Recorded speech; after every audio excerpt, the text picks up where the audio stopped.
என்ன நினைச்சிட்டு போறாங்களோ அது கண்டிப்பா நிறைவேறும். நிறைவேற்றி கொடுக்குறாரு. இது வரைக்கும் அது மாதிரி தான் நடந்துகிட்டு இருக்கு. மக்கள் திரளாது வந்துட்டு தான் இருக்காங்க. நம்ம பட்டுக்கோட்டை பக்கத்துல பேராவூர்னில உள்ள உலக புகழ்பெற்ற தீராத வினை தீர்க்கும் நீலகண்ட பிள்ளையார் கோவிலுக்கு தான் இன்னைக்கு வந்திருக்கோம். இந்த கோவிலுக்குன்னே தனி வரலாறே உண்டு. அதை பத்தி அடுத்த வீடியோல சொல்றேன். இந்த பிள்ளையாரோட சிறப்பு என்ன அப்படின்றத இந்த வீடியோல தெரிஞ்சுப்போம். தீராத வினை தீர்க்கும் திரு நீலகண்டமூர்த்தி. நீலகண்டமூர்த்தியை சிறப்பை சொல்றேன். நிறைய பேருக்கு வரன் கிடைக்கிறவங்களுக்கு, வரன் இல்லாம பொண்ணு மாப்பிள்ள அமையாதவங்களுக்கு வந்து வேண்டிட்டு போவாங்க. அது தேங்காய் மாலை கட்டி போடுறோம்னு சொல்லி விடுவோம். தேங்காய் மாலை கட்டி போடுவாங்க. அத்தனை வாரம்னு இருக்குது.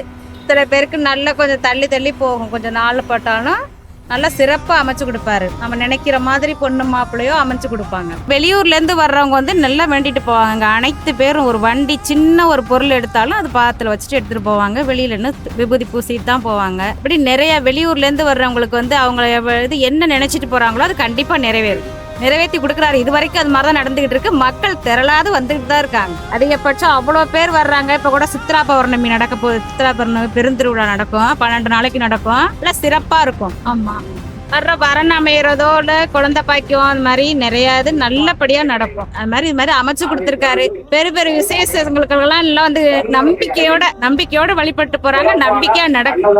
இது போல பேராவூர்னி பெருமைகளை சொல்ற நம்ம பேஜை ஃபாலோ அண்ட் சப்ஸ்கிரைப் பண்ணிக்கோங்க.